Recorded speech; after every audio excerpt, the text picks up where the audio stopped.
Visakha drugs రవాణా పంచాయతీ ఈసీకి చేరింది. విశాఖ డ్రగ్స్ రవాణాకు తమకు లింకులున్నాయన్న టీడీపీ ఆరోపణలపై వైసీపీ అభ్యంతరం చేసింది. టీడీపీ దుష్ప్రచారం చేస్తోందంటూ వైసీపీ ఈసీకి ఫిర్యాదు చేసింది. ఆధారాలు లేని ఆరోపణలు ఎన్నికల కోడ్ ఉల్లంఘనేనని మాజీ మంత్రి పేర్ని నాని మండిపడ్డారు. మరోవైపు చంద్రబాబు, పురంధరేశ్వరి సన్నిహితులకి డ్రగ్స్ రవాణాతో సంబంధం ఉందని వైసీపీ ఆరోపిస్తోంది. డ్రగ్స్ రవాణా విషయంలో చంద్రబాబు వ్యాఖ్యలపై వైసీపీ ఈసీకి కంప్లైంట్ చేసింది. సీబీఐ చెప్పిన అంశాల ఆధారంగానే తాము ఆరోపణలు చేస్తున్నట్లు టీడీపీ చెబుతోంది. అంతేకాకుండా తమ ఆరోపణలకు డాక్యుమెంట్ ఎవిడెన్స్ ఉందని తెలుపుతోంది. వైసీపీ నేతలే డ్రగ్స్ రవాణాలో కీలక పాత్ర పోషించారని టీడీపీ ఆరోపిస్తోంది. మా మీద బురదకి సిద్ధంగా ఉంటుంది, దేనికి సిద్ధంగా ఉండదు. ఇవాళ నిన్న విశాఖపట్నంలో కేవలం ఆంధ్రప్రదేశ్ రాష్ట్రమే కాదు, భారతదేశం కూడా ఒక్కసారి తుళ్ళిపడేటువంటి సంఘటన జరిగింది. ఊహకందని విధంగా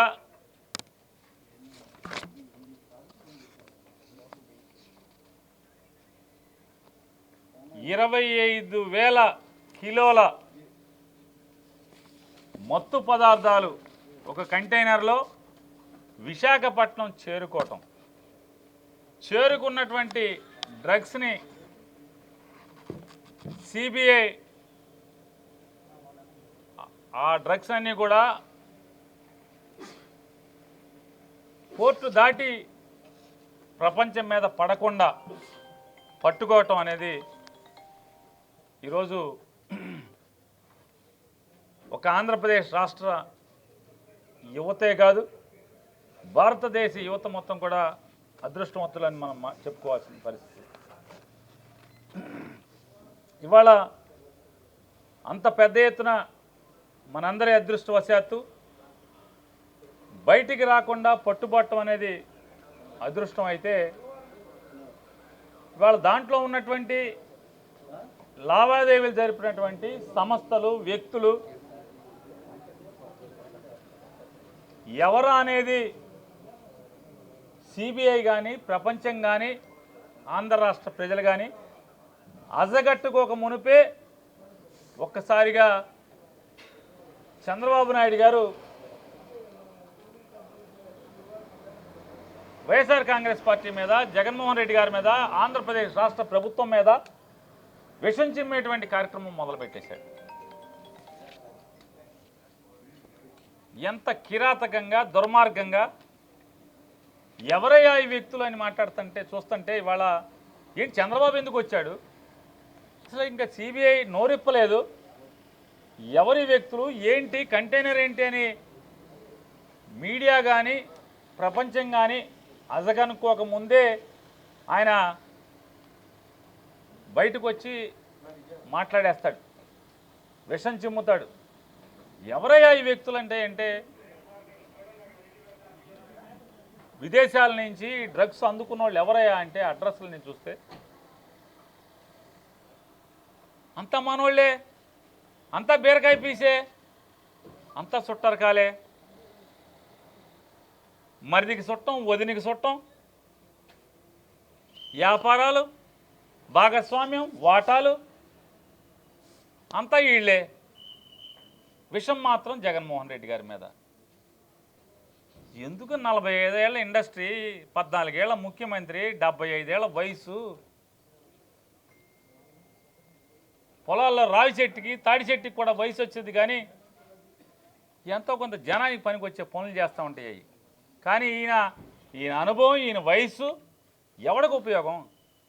ఈ డ్రగ్స్కి ఎవరి మన చుట్టాలు తెచ్చుకోవటం ఏంటి, మన బీరకాయ పీస్ తెచ్చుకోవటం ఏంటి, మన వదిన గారి చుట్టాలు ఉండటం ఏంటి, వదిన గారి ఇంట్లో పిల్లలు ఉండటం ఏంటి? ఇక అదృష్టం ఏంటంటే ఒక్కడి పేరు చివరి రెడ్ లేదు, బతికిపోయాం. ఎవడన్నా దురదృష్టవశాత్తు ఒకడు రెడ్డో లేదా ఎవడన్నా కాపోడో ఏంటి పేరుందని జగన్మోహన్ రెడ్డి అవుట్ మొత్తం. ఈనాడు జ్యోతి. అసలు మీ చుట్టాలు దొరికితేనే, మామూలుగా మీ చుట్టాలు డ్రగ్స్ తెప్పించారంటేనే జగన్మోహన్ రెడ్డి తెప్పించారని విషయం చెబుతూ ఉంటే,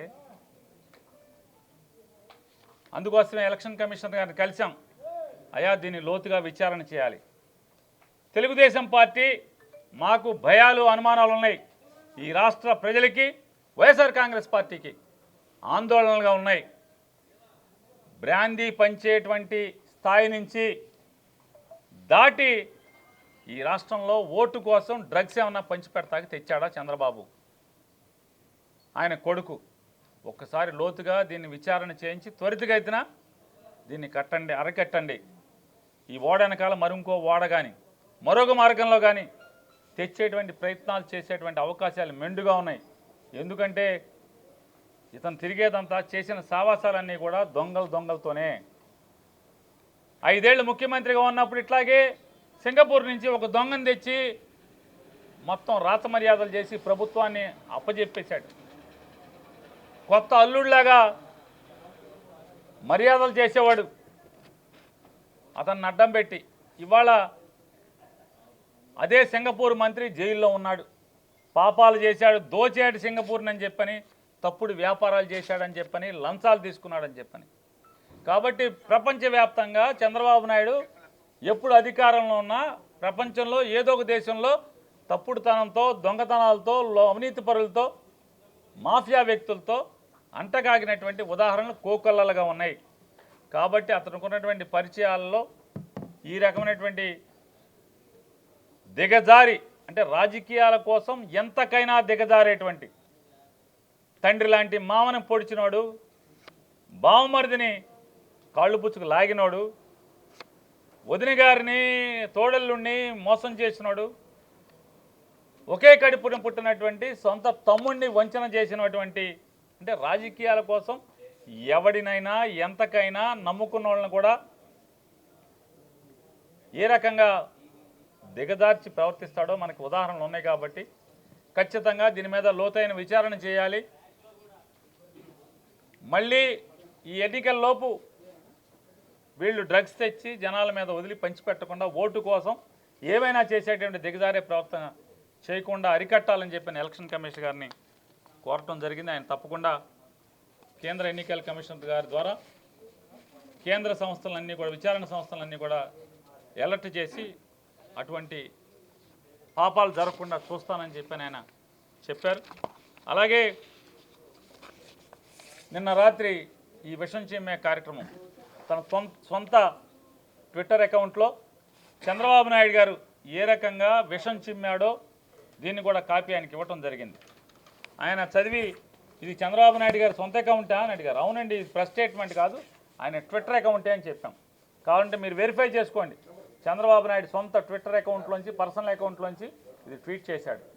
ఈ రకంగా ట్వీట్ చేయడం అనేది మోడల్ కోడ్ ఆఫ్ కాండక్ట్, ఏదైతే ఎన్నికల నియమావళి అనుసరించి ఇది తప్పుడుతనం, ఇది క్లియర్గా మోడల్ కోడ్ ఆఫ్ కాండక్ట్లో చెప్పింది. ఎక్కడా కూడా నిందలేయటం కానీ, ఆధారాలు లేకుండా రాజకీయ ప్రత్యర్థుల మీద, రాజకీయ వ్యతిరేకుల మీద తప్పుడు ప్రకటనలు కానీ, నిందారోపణలు కానీ చేయకూడదు. చేస్తే మోడల్ కోడ్ ఆఫ్ కాండక్ట్ కింద వస్తారు అని చెప్పని మోడల్ కోడ్ ఆఫ్ కాండక్ట్లో కూడా ఉంది. కాబట్టి దీన్ని వెంటనే విచారణ చేసి, ఇటువంటి మోడల్ కోడ్ ఆఫ్ కాండక్ట్ ఉండగా ఇటువంటి తప్పుడు ప్రకటనలు చేసినటువంటి చంద్రబాబు నాయుడు గారి మీద క్రిమినల్ చర్యలు తీసుకోవాల్సిందిగా అని చెప్పని వారిని రిక్వెస్ట్ చేశాం. వారు కూడా తప్పకుండా దీని మీద ఎంక్వైరీకి ఆదేశిస్తాను, విచారణ చేసి దాని కింద వస్తే కనుక తగు చర్యలు తీసుకుంటామని చెప్పని కూడా ఎలక్షన్ కమిషనర్ గారు చెప్పారు, స్టేట్ ఎలక్షన్ కమిషనర్ గారు. అలాగే నిన్న కూడా వైఎస్ఆర్ కాంగ్రెస్ పార్టీ తరఫున చంద్రబాబు నాయుడు గారు సతీమణి గారు పురంధేశ్వరి గారు భువనేశ్వర్ గారు మన్నించండి, చంద్రబాబు నాయుడు గారు సతీమణి గారు భువనేశ్వరి గారు నిన్న ఆవిడ ఎన్నికల నియమావళికి విరుద్ధంగా పక్కన ఎన్నికల్లో పోటీ చేసేటువంటి తెలుగుదేశం పార్టీ అభ్యర్థులు, అలాగే ఎమ్మెల్సీ వీళ్ళందరూ ఉండగా ప్రజల్ని ప్రలోభ పెట్టేటువంటి ప్రయత్నం కింద వచ్చేటువంటి చెక్కుల పంపిణీ కార్యక్రమం, ఎన్నికల నియమావళికి విరుద్ధంగా ఆవిడ చెక్కులు పంచిపెట్టడం అనేది సాక్షాత్తు వాళ్ళ ఈనాడులోనే అచ్చు వేశారు. అమ్మగారు చెక్కులు పంచి పెడుతున్నారని చెప్పని, ఇది ఎన్నికల నియమావళికి విరుద్ధం కాబట్టి ఖచ్చితంగా దాని మీద చర్యలు తీసుకోమని నిన్న ఇవ్వటం జరిగింది. ఈరోజు కూడా అయ్యా సిఓ గారు నిన్న ఇచ్చాం, దాని మీద ఏం చర్యలు తీసుకున్నారని కూడా వారిని అడిగాం. నేను జిల్లా కలెక్టర్లకి ఆ సంబంధిత జిల్లా కలెక్టర్కి రాస్తున్నాను. రాసి ఖచ్చితంగా ఎన్నికల నియమావళికి విరుద్ధంగా దాంట్లో చెక్ ఇవ్వటం అనేది పొరపాటు, చెక్ ఇవ్వటం అనేది కరెక్ట్ అయితే కనుక చర్యలు తీసుకోమని చెప్పని కూడా కలెక్టర్లకి ఆదేశాలు జారీ చేస్తాను సంబంధిత కలెక్టర్ అని కూడా వారు చెప్పడం జరిగింది. ఇది మరొకసారి. అలాగే ఈనాడు పేపర్లో ఇవాళ దుర్మార్గంగా కిరాతకంగా వైజాగ్ డ్రగ్స్ గురించి ఒక బ్యానర్ ఐటమ్ పెద్ద హెడ్లైన్స్తో రాయటం జరిగింది. దానిలో అంతా కూడా నల్ల ఇంకుతో రాసే నల్ల సిరాతో రాసే వార్త కంటే కూడా విషాన్ని ఉపయోగించి జగన్మోహన్ రెడ్డి గారి మీద విపరీతమైనటువంటి ద్వేషంతో కూడిన విషం అనే సిరాతో రాసినటువంటి వార్త ఎన్నికల కోడ్ ఆఫ్ కండక్ట్ కింద, మోడల్ కోడ్ ఆఫ్ కండక్ట్ కింద వస్తుంది. అది బేస్లెస్ ఎలిగేషన్స్ ఈ రాష్ట్ర ప్రభుత్వానికి, వైఎస్ఆర్ కాంగ్రెస్ పార్టీకి, మా నాయకుడు జగన్మోహన్ రెడ్డికి ఆపాదించేట్టుగా కిరాతకమైన వార్తలు, ప్రజల్లో ఇమేజ్ డ్యామేజ్ చేసేట్టుగా ఈనాడు తప్పుడు వార్తలు రాస్తుంది. కాబట్టి ఈనాడు మీద కూడా చర్యలు తీసుకోమంటే దానికి కూడా చెప్పాం. అంటే ఆయన ఎలక్ట్రానిక్ మీడియా మీద గైడ్లైన్స్ ఉన్నాయి కానీ ప్రింట్ మీడియా మీద లేదు అంటే వారికి కూడా చెప్పాం. మేము ఒక ఉత్తరం మీకు ఇస్తామండి, రిప్రజెంటేషన్ ఇస్తాం, మీరు ఢిల్లీలో ఉన్నటువంటి ప్రధాన ఎన్నికల అధికారికి కూడా రాయండి. వారి ఊహలో లేకపోతే ఎలక్షన్ కమిషన్ యొక్క ఉద్దేశంలో టీవీల్లో మాత్రమే తప్పుడు వార్తలు వస్తాయి, పేపర్ వాళ్ళు చాలా బుద్ధిమంతులు అనుకుంటున్నారేమో. పేపర్లో టీవీలని మించి తప్పుడు వార్తలు, విషం చిమ్మే వార్తలు ఎన్నికల్లో ఒక పార్టీని భుజానేసుకుని ఒక పార్టీ కోసం ఈ రకమైన తప్పుడు వార్తలు రాసేటువంటి అవకాశాలు ఈ ఆంధ్రప్రదేశ్ రాష్ట్రంలో మెండుగా ఉన్న పేపర్లు ఉన్నాయి. కాబట్టి దాని మీద కూడా దిశానిర్దేశం చేసేట్టుగా వారిని కూడా ఇటువంటి తప్పుడు వార్తలు కేవలం ఎలక్ట్రానిక్ మీడియాలోనే కాకుండా ప్రింట్ మీడియాలో కూడా నిషేధాన్ని, లేకపోతే ప్రింట్ మీడియాలో కూడా రెగ్యులేషన్స్ని విధించేట్టుగా గైడ్లైన్స్ ఇమ్మని కోరుతూ మీకు రికమెండేషన్ ఇస్తాం ఖచ్చితంగా. అంటే మీరు ఇవ్వండి, తప్పకుండా ఢిల్లీ రాస్తామని కూడా చెప్పారు. ఇవన్నీ కూడా ఈరోజు అంటే ఆంధ్రప్రదేశ్ చీఫ్ ఎలక్టరల్ ఆఫీసర్ గారి దగ్గర వైఎస్ఆర్ కాంగ్రెస్ పార్టీ పెట్టుకున్నటువంటి అభ్యర్థనలు, విన్నపాలు. ఎవరి దగ్గర ఉన్నాయి?